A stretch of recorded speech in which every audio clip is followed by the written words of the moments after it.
naman ang sinumite ng Judicial and Bar Council na pagpipilian para maging susunod na punong maestrado. Na kay Pangulong Aquino na ngayon ang desisyon. Laglag naman sa listahan si Justice Secretary Laila de Lima na nagtatanong kung bakit tila siya raw ay na-single out. Nakatutok si Lia Manyalak del Castillo. That's why I've discussed this with Si Acting Chief Justice Antonio Carpio ang nanguna sa listahan ng Judicial and Bar Council o JBC ng pagpipili ang maging Chief Justice. 7 sa 8 miyembro ng JBC ang bumoto kay Carpio, ang pinaka-senior na mahistrado ngayon sa Korte Suprema at may 7 taon pa sa pwesto kung sakali. May tig-6 na boto naman sina Associate Justice Roberto Abad, Associate Justice Arturo Brion, Associate Justice Maria Lourdes Sereno, Solicitor General Francis Hardeleza at dating San Juan Representative Ronaldo Zamora. Si Abad ay paretiro na sa 2014, habang si Sereno na appointee ni Aquino sa Korte Suprema ang pinakabatang mahistrado ngayon. Pasok din sa listahan sina Associate Justice Teresita Leonardo de Castro at dating Ateneo Law Dean Cesar Villanueva. Whoever.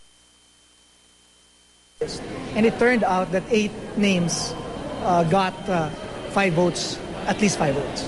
We just voted based on our individual list, which we have the voting. Disqualified naman si Justice Secretary Laila de Lima dahil sa 3 disbarment case laban sa kanya. Sinubukan pa sana muli ni Undersecretary Michael Frederick Musky na hingin sa JBC na suspendihin ang rules nito na nagdi-disqualify sa mga nominadong may nakabinbing kaso. With respect to the previous motion on the suspension of the rules, no consensus on that. That's why hindi na rin nag-push through yung motion and disqualified si Secretary Laila de Lima.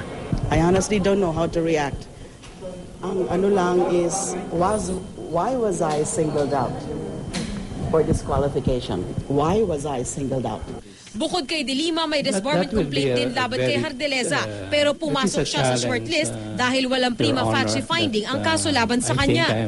Sa mga nasa shortlist, 5 ang kasalukuyang mahistrado ng Korte Suprema. Sa August 27 ang deadline ng Pangulo para magtalaga ng bagong punong mahistrado.